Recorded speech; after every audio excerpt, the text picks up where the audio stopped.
Hare Rama Rama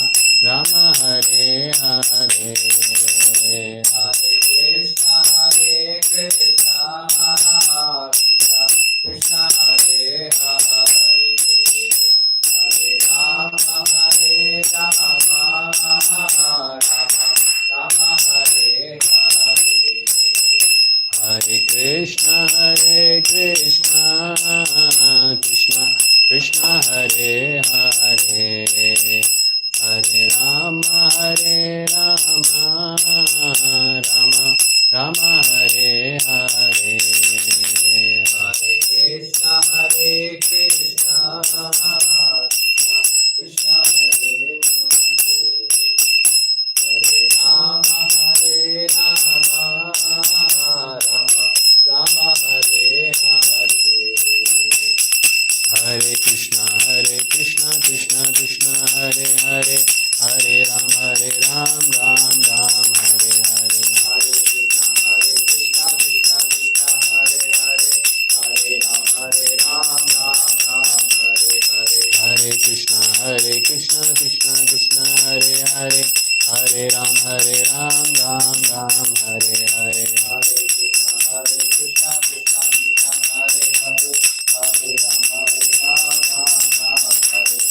Hare Krishna Krishna Krishna Hare Hare, Hare Ram Ram Ram Hare Hare, Hare Krishna Krishna Krishna Hare Hare, Hare Ram Ram Ram Hare Hare, Hare Krishna Krishna Krishna Hare Hare, Hare Ram Ram Hare, Hare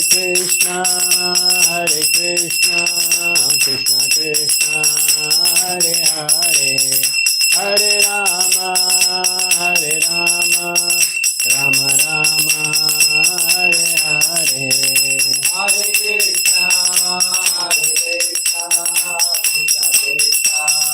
Hare Hare, Hare Rama Rama Hare Hare, Jaya Prabhupada Jaya Prabhupada, Prabhupada Jaya Prabhupada, Jaya Prabhupada Jaya Prabhupada, Prabhupada Jaya Prabhupada, Jaya Jaya Prabhupada Prabhupada Jaya Jaya Prabhupada, Jaya Jaya Prabhupada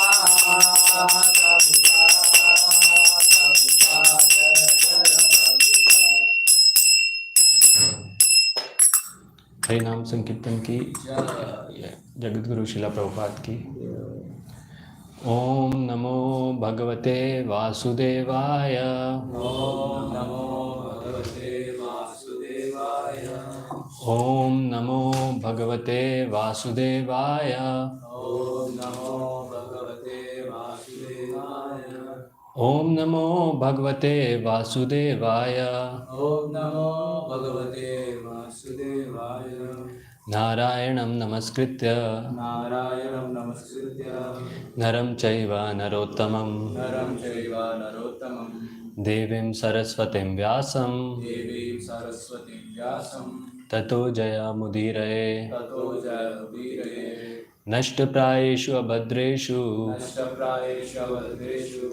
नित्यं भागवत सेवया, भगवत्युत्तमश्लोके भक्तिर्भवति नैष्टिकी। लड्डू मंगलाचरण उत्सव। ओम अज्ञानतिमिरान्धस्य ज्ञानाञ्जनशलाकया चक्षुरुन्मीलितं येन तस्मै श्रीगुरुवे नमः। श्रीचैतन्यमनोभीष्टं स्थापितं येन भूतले स्वयं रूप कदा मह्यं ददाति स्वपदान्तिकं। वन्देऽहं श्रीगुरो श्रीयुतापदकमलं श्रीगुरून् वैष्णवांश्च। श्रीरूपं साग्रजातं सहगना रघुनाथान्वितं तं सजीवं साद्वैतं सावधूतं परिजनसहितं कृष्णचैतन्यदेवं श्रीराधा कृष्णपादान् सहगना ललिता श्रीविशाखान्वितंश्च। नमो विष्णुपादाय कृष्णपृष्ठाय भूतले श्रीमते भक्तिवेदांत स्वामिन् इति नामिने। नमस्ते सारस्वते देवे गौरवाणी प्रचारिणे निर्विशेष शून्यवादी पाश्चात्य देशतारिणे। नमो महावदन्याय कृष्ण प्रेम प्रदायते Krishnaya Krishna Chaitanya Namane Gaura Tushe Nama. He Krishna Karuna Sindhu Deen Bandhu Jagatpate Gopesha Gopika Kanta Radha Kanta Namostute Tapta Kanchana Gaurangi Radhe Vrindavaneshwari Vishbhanu Sute Devi Pranamami Haripriye Vancha Kalpatarobhesha Kripa Sindhu Bhayevacha Tanam Pavanebhyo Vaishnavebhyo Namo Namah. Jai Shri Krishna Chaitanya Prabhu Nityananda Shri Advaita Gadadhar Srivasadi Gaur Bhakta Vrinda Hare Krishna Krishna Krishna Hare Hare Hare Ram Ram Ram Hare Hare Mukam Karoti Vachalam Pangum Langayate Girim Yat Kripatam Ham Vande Shri Guruna Tinatarinam Paramananda Madhavam Shri Chaitanya Ishwaram.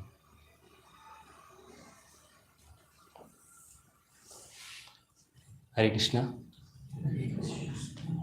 So today on this auspicious day of Varaha Dwadashi, we'll be discussing about Lord Varaha, the reasons for his appearance, what pastime he did.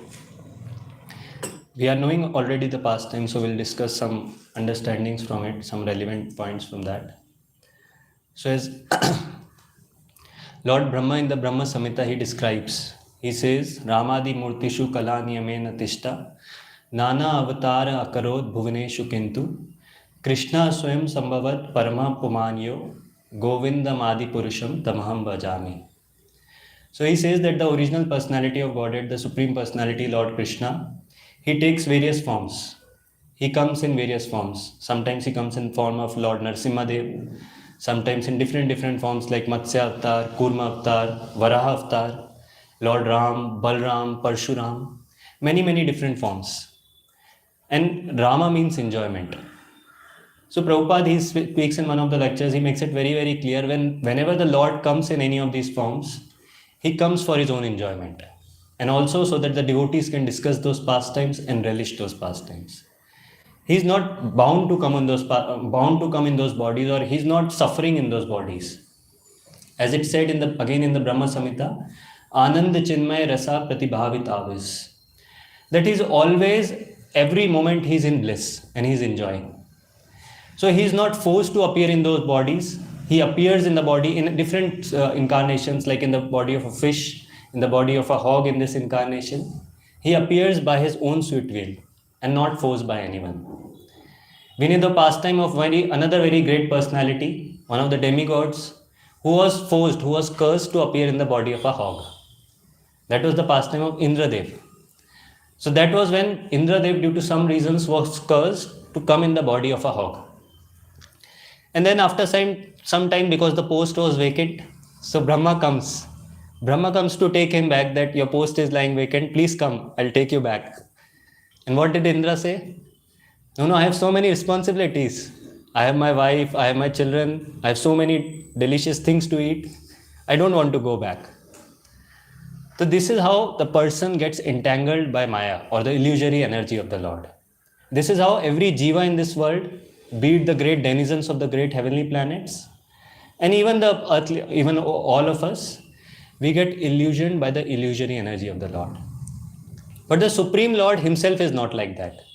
When he comes by his own sweet will, and even though he comes in the form of a boar, that is not like some ordinary boar of this world or ordinary pig of this world. So Jayadev Goswami, he sings, Keshava Drita Sukara Rupa Jai Jagadish Hare. That I bow down to that great personality, to the Supreme Lord Krishna or Keshava, who comes in various forms. And one of the forms is Varaha, or the boar incarnation of the Lord, or also called as Sukar. Sukar, it's explained, the meaning is Susu Karoti Iti Sukar. That one who is always smelling in filthy places, or who is always constantly smelling, searching for filth, searching for dirt. That is a Sukar. So as we understand this concept, very important concept, that whenever the Lord descends, he descends by his own sweet will. We were writing in one of the closed book exam in that Bhakti Vaibhav was there, that what is the description of the heavenly planets, what are the qualities of spiritual planets, and qualities of the inhabitants that are there. And there were so many qualities that these planets are above all the material modes. And there is no sort of material limitation that is there. These planets are eternal, they are indestructible, and they are always illuminated. There is so much illumination there that it's not comparable to even the dazzling of millions of suns. That's what we discussed, the qualities of spiritual planets and even the qualities of inhabitants there. That they are also godly, they don't have any material limitation, and they are always engaged in the service of the Lord. So we see when how these personalities, the inhabitants, the place is so great, the inhabitants are so great. So when the Lord descends, how can he be under the material modes? It's not at all possible. He is always above the material modes. And Prabhupada also gives an example to explain this point. He tells a story of a person who approached the PM of a country. There was an interviewer who approached the PM of a country, wanted to meet him. And the secretary told him, wait for some time. He's busy. He's very, very busy right now.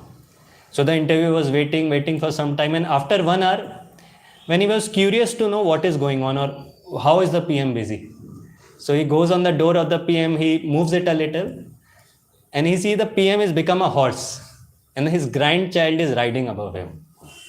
And the grandchild is instructing the Prime Minister. Grandchild is saying, the Prime Minister of the country is being instructed by his grandchild. You move here, you go there, and all this. So now we understand that that's what Prabhupada, the point he was trying to make is that he was doing all this for his own enjoyment. He was not forced, or it was not a suffering for him that he was made a horse. But just for his own enjoyment, the Prime Minister of the country becomes a horse. And similarly, the Supreme Lord, when he takes any form in this world, like the form of a pig in this case, the form of Varaha Avatar, he does this for his own pleasure, for his own enjoyment. And he is not forced by karma. As he says, as the verse in the Bhagavad Gita, Namam karmani limpanti, name karma phalaspraha. Meaning that I am not affected by any activities, or karma doesn't act on me. And I don't get the results of karma, or I don't get the result of any activity I perform. Because all the activities, everything I do is all transcendental. And anyone who understands those activities, as it said in the Bhagavad Gita, Janma karma chame divyam, yume janati tattvataha. Basically, one who understands my birth and my activities, he doesn't have to take birth again. So this is the difference between the activities of the Lord. Even though seemingly he may take different forms, like the form of fish, form of a boar, form of a tortoise, many different forms.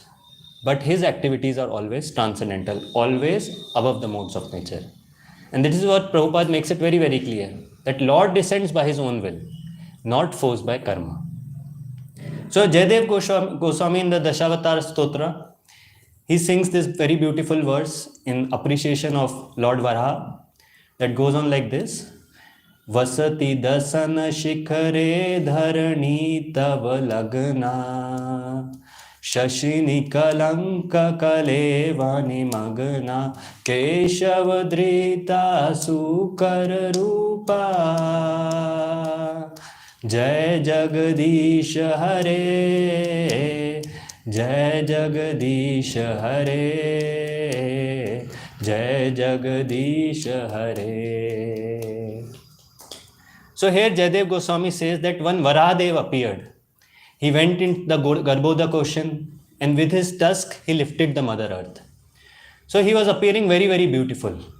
And the explanation of the comparison that is given is just like the moon, which has spots on it. And the spots appear very, very beautiful. Not like that, but because they are on the moon, they appear very, very beautiful. Similarly, when Varahadev appeared and he lifted the Mother Earth on his tusk, the Mother Earth appeared very beautiful because she was on the tusk of Varahadev. And similarly, even the beauty of the Lord increased further because the Mother Earth was on its tusk. So now in the Bhagavatam we see there are two descriptions of two appearances of Varahadev that are given. These happens in different manvantaras.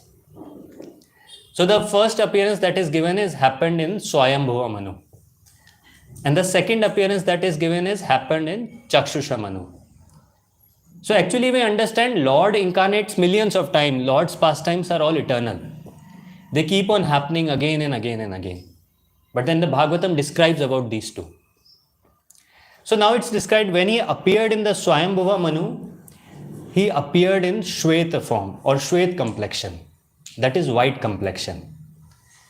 And there he came at the time of partial dissolution. when the earth was submerged in the Garbhodaka ocean. So at that time, Swayambhuva Manu was given the instruction. Swayambhuva Manu was given the instruction to create progeny.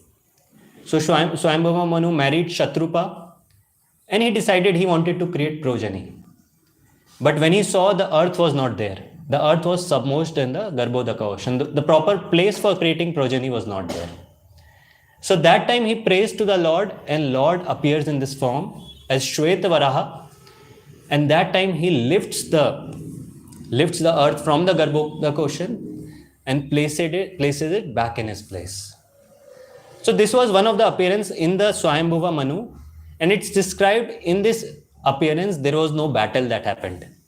There was no battle between the Lord and Hiranyaksha that happens. The second appearance of the Lord happens in Chakshusha Manu. In this appearance was the time when he battles Hiranyaksha and when he defeats Hiranyaksha. And it's described that he appeared in a Neelavarna, or a black complexion.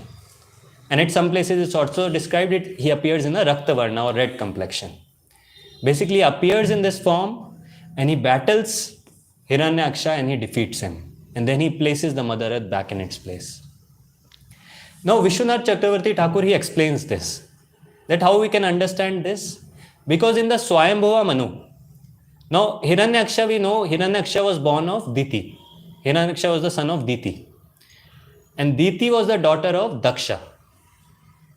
And now Daksha was born by Prachetas. Daksha was the son of Prachetas. When Prachetas were engaged in austerities, and after that they come out and they married the daughter of the forest. That is how Pracheta was born. That is how Daksha was born. And the Prachetas come in the lineage of Uttanapada. And all this happened during the time of Chakshusha Manu.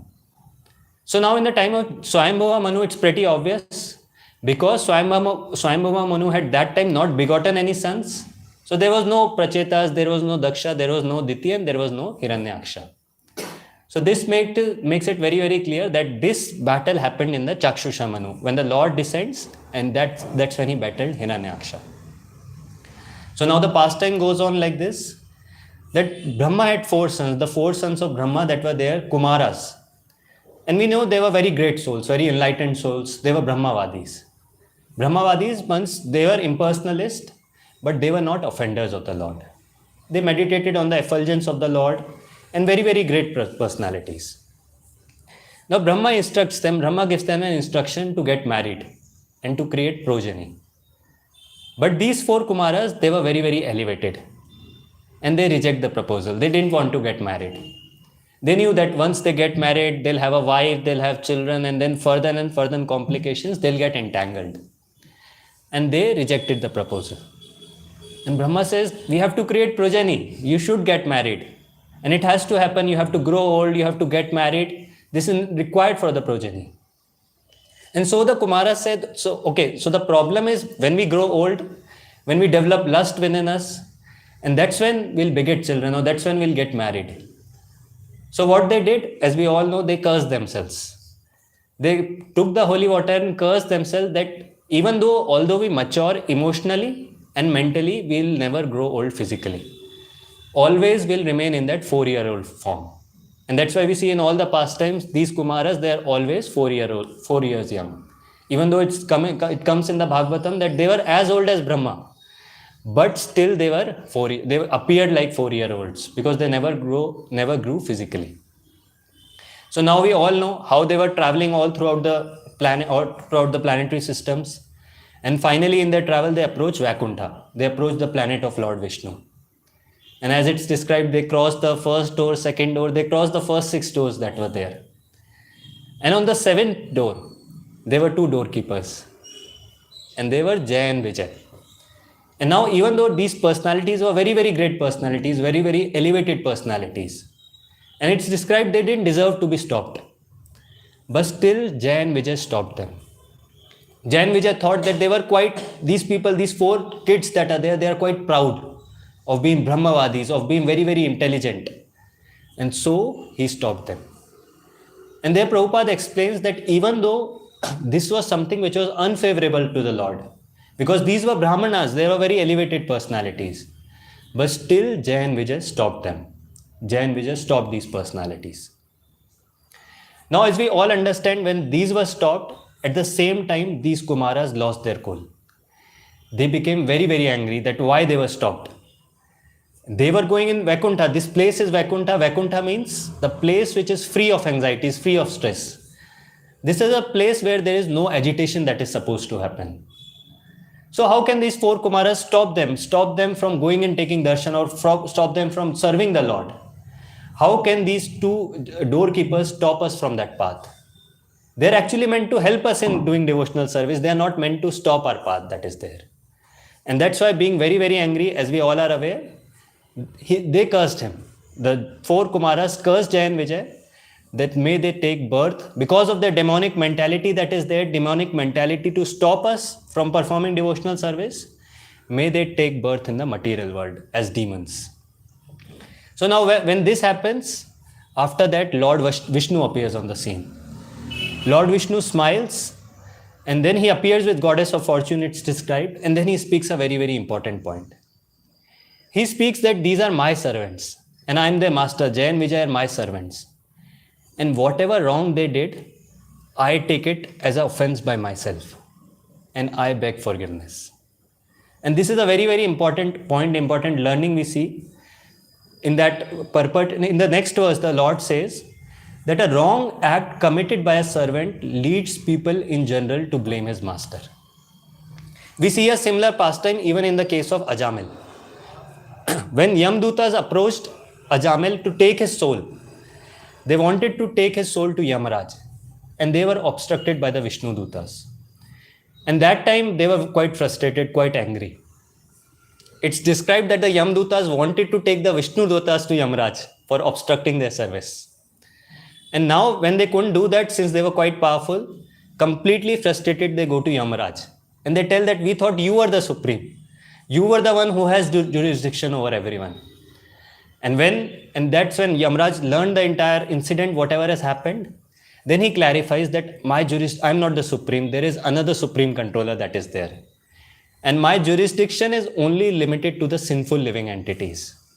To all the living entities, or to all the devotees who bow down in front of Lord Vishnu, who chant the names of Lord Vishnu and who are engaged in service to the Supreme Lord, I don't have jurisdiction over them.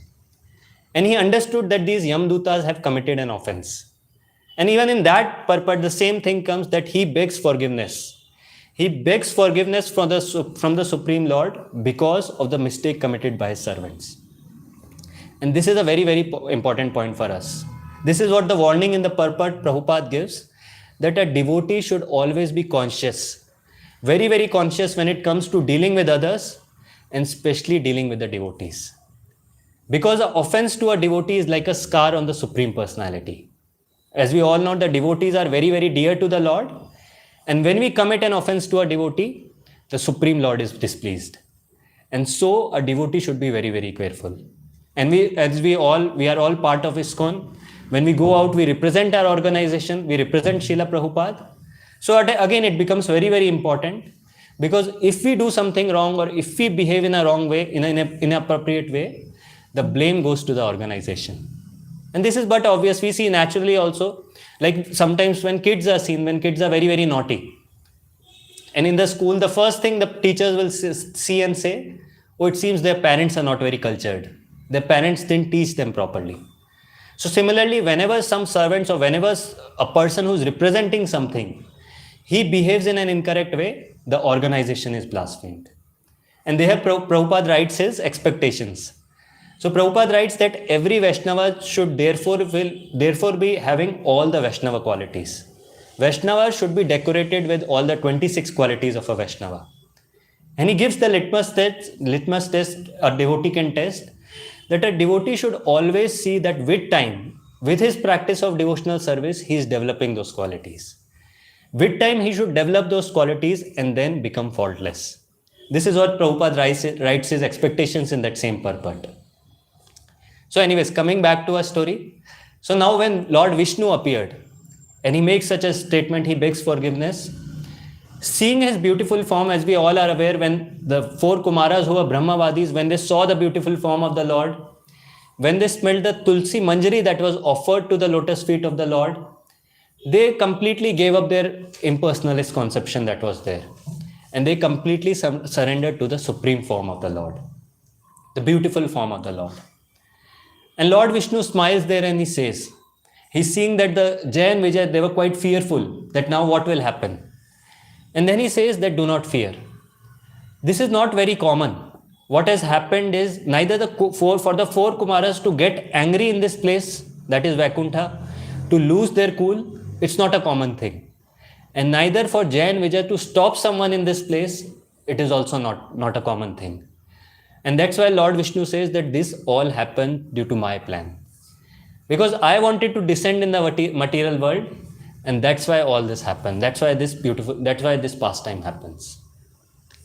So now at the same time we see in the material world, parallelly in the material world, Kashyap Muni was engaged in performing sacrifices. He was engaged in offering oblations to the Supreme Lord. He was completely in trance. And that time, at the same time, Diti gets a desire. Diti gets this urge or becomes afflicted with the sex desire. She gets the desire of uniting with her husband. And that's why in that urge, in that very extreme desire that was there, she approaches her husband. So it's described that that time was the time of evening. And the time was when the sun was setting. And Kashyap Muni was engaged in sacrifice. But because she got that burning desire to unite with her husband, she approaches her husband and says that I'm getting such desire. And Cupid is shooting his arrows on me. And it's described, she says that just like a mad elephant, when it troubles a banana tree, similarly I am getting troubled by the arrows of Cupid. And please fulfill my desire. And there Prabhupada writes that her sex desire was like a mad elephant. And therefore it was the prime duty of her husband to give her all protection by fulfilling her desire. Now that question comes that why is Prabhupada saying that Kashyap Muni should also fulfill her desire? So in the further verses it's explained that she clarifies further that I have a desire to beget a son.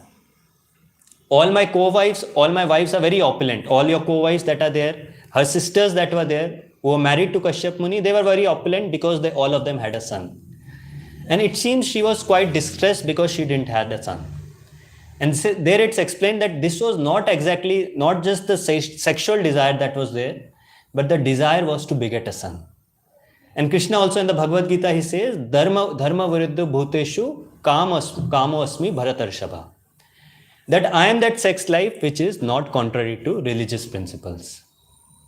So here, when Diti approaches Kashyap Muni with such a desire, Kashyap Muni doesn't reject the desire, but she only asks Diti to wait for some time. She explains to Diti that this time is not auspicious. This is not the correct time.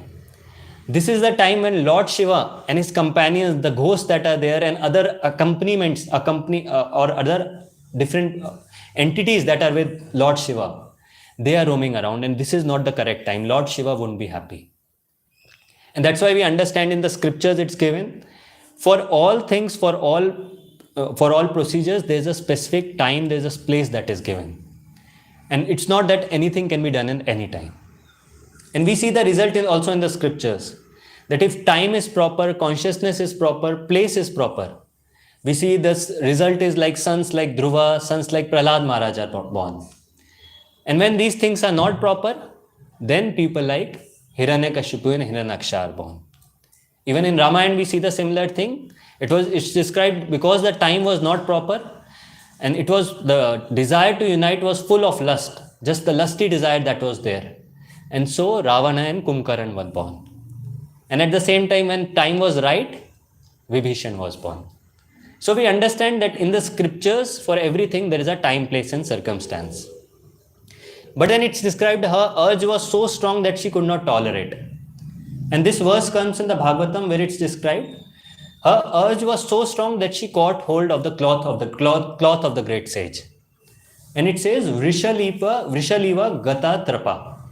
Basically, just like a shameless public prostitute, she literally caught hold of the cloth of her husband, of the sage Kashyap, and she could not tolerate the desire. And then sage Kashyap, it's described that the sage was obligated to satisfy her desire, was obligated to do that activity, even though he knew it was wrong. And Prabhupada in that purport, he takes the opportunity to glorify devotional service. He compares or contrasts the behavior of Kashyap Muni and Haridas Thakur. So here he explains that how Kashyap Muni, even though very great sage, very learned personality, engaged in offering service to the Supreme Lord, but still he couldn't control the attack of sex desire. He couldn't protect himself from the attack of sex desire. But at the same time, Haridas Thakur, he was approached in the middle of the night by a public prostitute. But just because he was completely engaged in the service of the Supreme Lord, he was chanting the holy names of the Lord constantly, he was able to protect himself. And that's why Prabhupada explained that how important it is to take shelter of the Lord at any time. And that is the only hope a person can control against such desires or against such attacks of Maya that are there.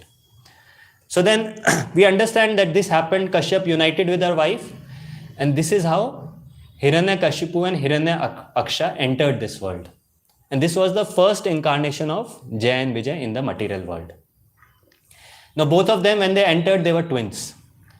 And it's described as soon as they entered the womb of Diti, all inauspiciousness in the world started. The entire place was covered with darkness. And this was just when they were in the womb, they hadn't even come out yet. And it's described that the demigods, they go to Lord Brahma and they are praying. They say that as fuel overloads a fire, so the embryo created by the semen of Kashyapa in the womb of Diti has caused complete darkness throughout the universe. So the demigods were also afraid, fearful, what is happening? That this womb has created so much darkness throughout the world. And Diti, she knew that she had made a mistake.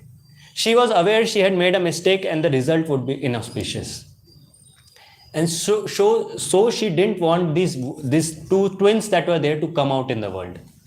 It's described she held them in the womb for 100 years. But then finally she couldn't control any further and they actually came out. So now when they came out, Hiranyaksha, it's described that he was very, very powerful when he came out and very, very egoistic. He started destroying everything that is there. Even his brother was no less, Hiranyakashipu. So Hiranya, the meaning is given, Hiranya means gold and Kashipu means soft bed. So the person who is always thinking about making more money, thinking how I can get more money, more gold, and always wants to enjoy sense gratification on a soft bed. That is the mentality, or that is the person Hiranyakashipu. And now we see that whatever we see people around us, they are nothing else but small versions or insignificant Hiranyakashipus that are there. So anyways, Hiranyakashipu, he was so powerful, he was so strong that he could invoke the presence of Narasimhadev. But now the people, the Hiranyakashipus that are there, they are not so strong to invoke Narasimhadev. So further we understand that both these brothers, they started creating havoc. Aksha means eyes. And Hiranya again means gold. So this person again, always searching for gold. Always very, very greedy. Where I can get more money, how I can get more and more gold. So it's described in that quest for gold, he entered the place where Varun Dev is there. Oh, he entered, that place is given as the name of Vibhavari, the capital of Varun Dev. He entered that place and he challenged Varun Dev. Because he was too much puffed up with false ego, he challenged Varun Dev that I want to fight with you. Please battle. My only request to you is, I know you are the king of this place. Please battle with me. And I know I can defeat you. This was how much proud Hiranyaksha was. And Varun Dev knew, Varun Dev understood that this person is powerful and at the same time very, very puffed up. So he thought of teaching him a lesson. So basically he provoked him. He said that I am very old. I am not a fit competitor for you. But there is one person who is actually an equal competitor with you. And that is the Supreme Lord.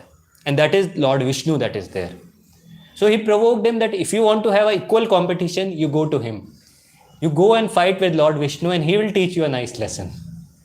And now Hiranyakashipu, hearing this, he was provoked. So then he started going in search of Lord Vishnu. And that was the time when Lord Vishnu had appeared on this earth as the Varaha incarnation, and he had lifted the earth from the Garbhodaka ocean and he was carrying the Mother Earth. And that was the time Hiranyaksha approached him and challenged him that I want to fight with you. I want to battle with you. And it's described that first Varahadev just ignores him and he keeps on moving. And after that, Hiranyaksha starts speaking very, very filthy language. Very, very low class language. He starts abusing in low class language to Varahadev. And there, as we were discussing also, that there it's described that the Lord feels pain. Or Lord was feeling very, very bad when such words were used. And as we have discussed in the Bhakti Vaibhav, that Lord was feeling not bad for himself. He was not feeling bad because he was being blasphemed, but because he was feeling bad for the other person. That the person is paving the path for his own destruction. So this is how Hiranyaksha starts blaspheming the Lord. But the Lord keeps quiet that time. The Acharyas described that the Lord wanted to keep Mother Earth, her wife, her good wife, Mother Earth at a safe place, and then he wanted to tackle this personality. So he kept quiet for that person, for that time. He thought that if he speaks something at that time, Mother Earth would become fearful. So first he goes, keeps Mother Earth at a safe distance, and then he comes back, very, very angry. And he says, where is that person? Come in front of me, I want to fight with that person who was blaspheming me, who was calling me so many names. And then as we all understand, Hiranyaksha and the Lord in the form of Varahadev comes face to face.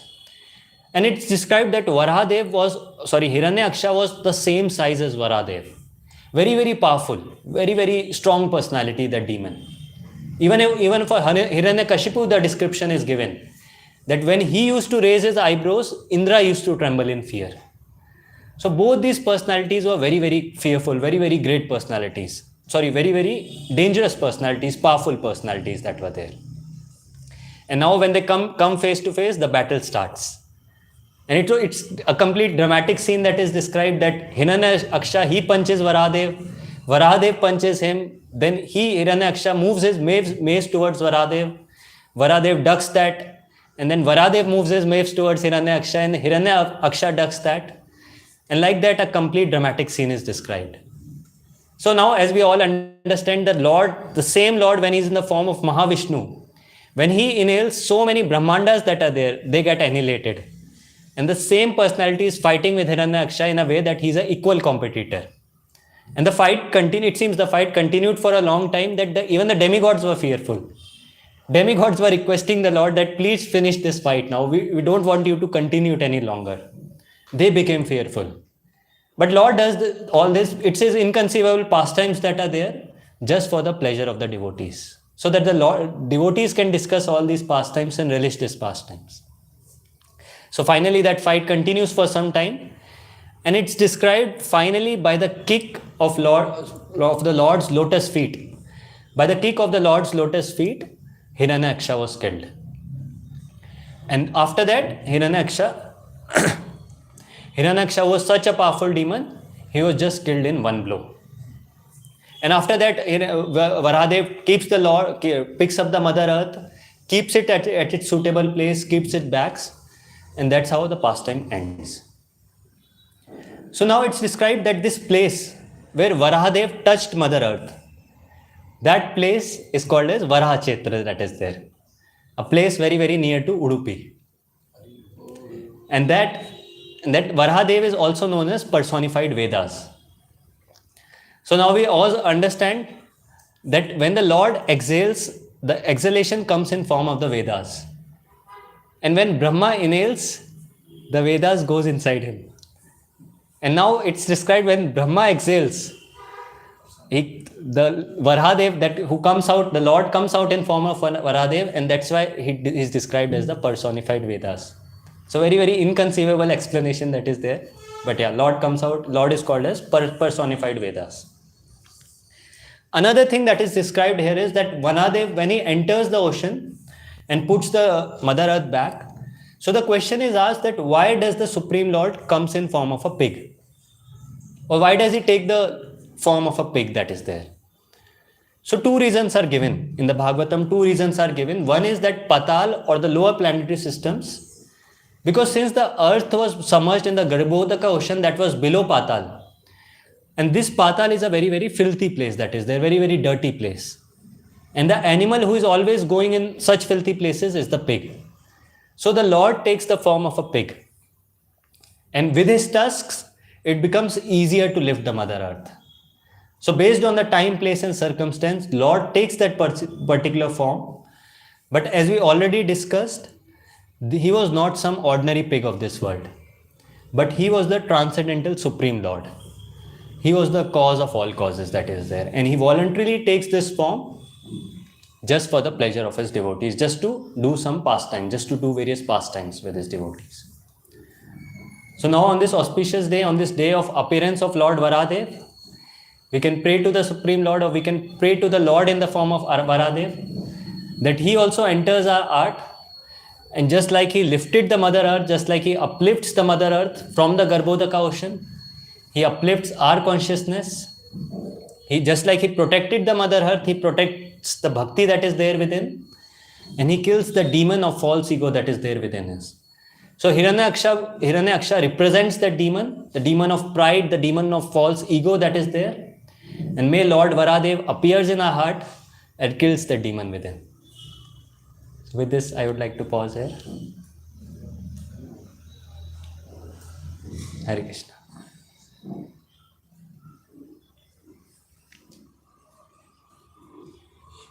Second reason, why Lord came into form? One was because the place was very filthy. So Lord takes the form of a pig. And second is because he has tucks in his front, so it becomes easier to lift the Mother Earth. So that is what is described. That's why the Lord takes the form of Varahadev, or the form of a pig. Said that four Kumaras were going, they were Brahmavadis before, and after they met, they became devotees. But then we also said that they were going for performing devotional service. They were traveling throughout the planetary systems, and this Vaikuntha that is described is in the material world. So they were just going for serving the Lord, or they were going for having darshan, but they were not devotees that time. We understand that devotees, when these Brahmavadis, they don't offend the Supreme Lord. They know that the Supreme Lord has a form, but at the same time, they are engaged in meditating on the impersonal effulgence that is there. Because they didn't have the darshan of the Supreme Lord till then, so they were not pure devotees. But still, they were just going like that to have darshan. Sorry.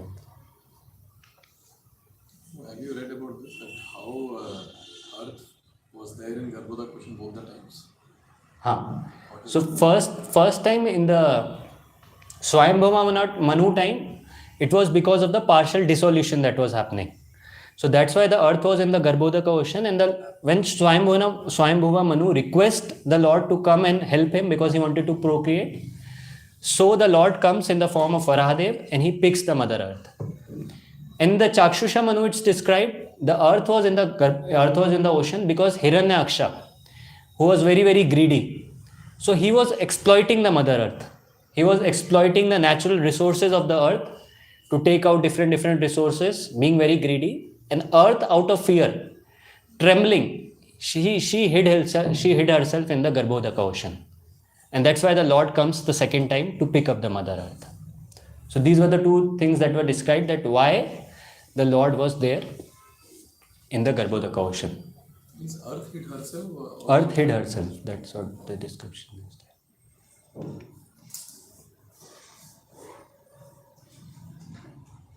We recently we read that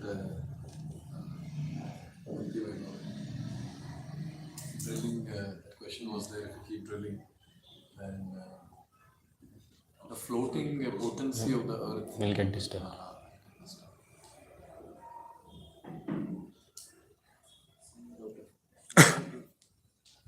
Thanks for the nice description of our unique constitution. So the question is here is Patala Loka is one of the reasons it wrote.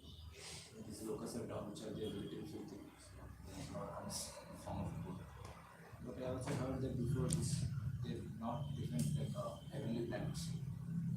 How the upper planets, they are also heavenly. The Patala also they are similar. Heavenly, they are enjoyable. So how can they do? So Garbhodaka ocean was below the Patal. And it's described even the hellish planetary systems that are there, that are comprised, the Patalok comprised of all the hellish planetary systems that are there. They are the ones who are filthy. So first they are the 7 planetary systems, Atal, Vital, whatever, Asal, Rasatal and all those planetary systems. And below that the hellish planetary systems are also there. And below that is the Garbhodaka ocean where the earth was submerged. So that place is very, very filthy. That place is described as very, very dirty. So the Lord goes there in that form. That is also considered as Patal. Hmm? Patal.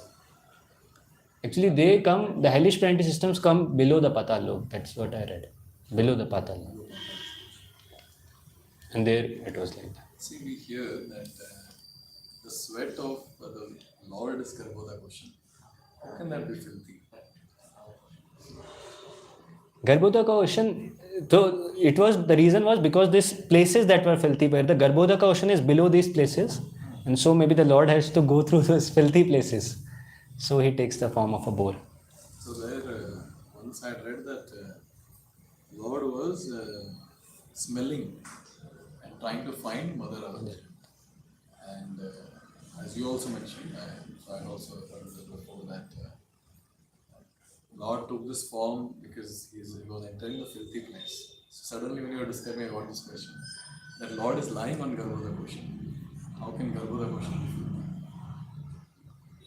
Maybe because he was crossing from the upper planetary systems, he was going through the Patal Loka and the hellish planetary systems, so he took that form. Because he has to cross that to go to Garbhodaka ocean. So hellish planets are filthy. That's what is the point.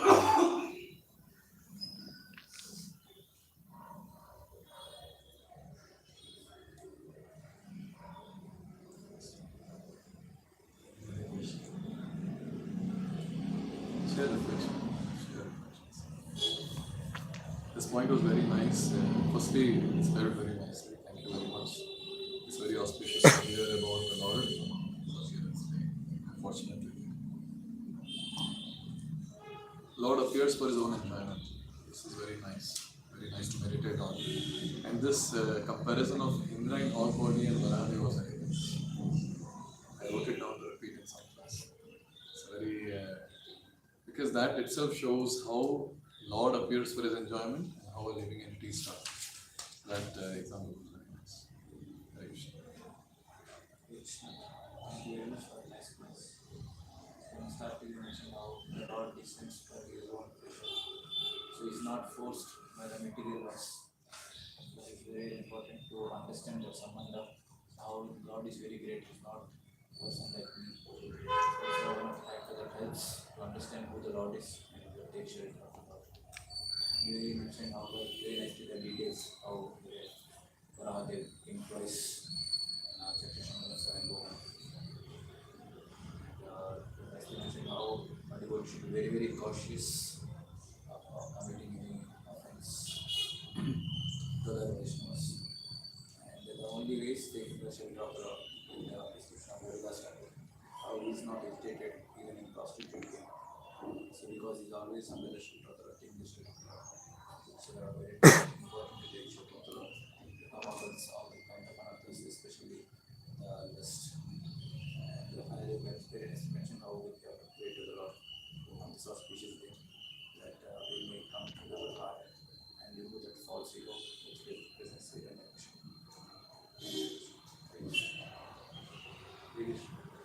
Thank you very nicely representing this pastime of very aspects you covered, like how, what are the two reasons, which form it came, what are the reasons. And you said like how the moon and spots analogy is like how spots look good because it's on moon and moon look good because of moon. Similarly, like Mother Earth on the cusp of the Himalayan, Mother Earth looks nice, good, and similarly like Varaha. So these are the various things we do, and the same point which Charles was saying. Dealing with Vaishnava is devotee should be conscious. I should be conscious how to deal with them. And because I am representing this practice, and I should be cautious. Very good. Hare Krishna Prabhu, so very nice class. So first of all, you told like that how the Lord has come for His own enjoyments. So whatever may be the like Lord's incarnations, either is a pig or something else like a kurma. Lord has His own enjoyments for His own enjoyments, and just devotees release His pastimes by discussing. And also you told very nice points like yeah, karma does not affect to the Lord. So otherwise you can say like otherwise Lord can be why Lord has taken this kind of lower species. So it's like karma does not affect to the Lord. And also Prarthana you told like devotee. So whatever conditions how to deal to the devotees, the same way also to be very conscious. Thank you, sir. Thank you for very nice various learnings from past times. One of them, which I like, was about Jaya Vijaya, that they were servants, and since servants did the mistake, the master is accountable. We saw the similar case in the past time of Ajamin, that Yamdutas offended, and then Yamraj he begged forgiveness from Vishnu. So, and you gave the example of school also, that if a child misbehaves, everyone says that, oh, maybe their parents are not cultured. So, we also here, we are serving Prabhupada and ISKCON in the mission, and whatever we are going on streets, we are representing on ISKCON. So, hence we should be very careful in terms of dealings, not just with the fellow devotees around, but with our dealings with outside people also. And final prayer which we gave, that we should pray to Lord Varaha, that just like he killed Hiranyaksha, please kill my false ego also, and just as you uplifted Mother Earth, please uplift my bhakti also. ठीक है time So this one during the partial meditation, this what happened. The swine movements हाँ partial dissolution means during after one day of Brahma. after means when Brahma is waking up. Hmm. So then sorry. During the after one day of Brahma, every day of Brahma partial dissolution happens. So at that time this pastime happened, when the earth was submerged in the Garbhodaka ocean. So the annihilation means everything should be submerged. So why Top 3 planets are never except submerged. those three? So remaining are what is submerged, should be submerged. But when we closing again like the time, because the night of Brahma which is 12 hours, then all the other planets will not be there. Only the upper 3 planet systems. So why this was? Why earth? This was requested to Swayambhu wanted to create protein. So what I think, see, after the day of Brahma, when the dissolution happened, after that the next day when the creation again had to begin, so Swayambhuva Manu was requested by the Lord to create progeny. And that time, because of the dissolution, earth was submerged, so Lord comes to pick the earth up, so that next day of Brahma again the progeny can be created. Basically it's the next day. Next day. In the morning. Brahma wakes up. Something like that.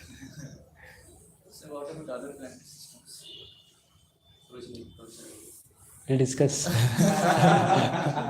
other planetary systems. ठीक है, ग्रंथराज श्रीमद् भागवतम की जय, श्रील प्रभुपाद की जय.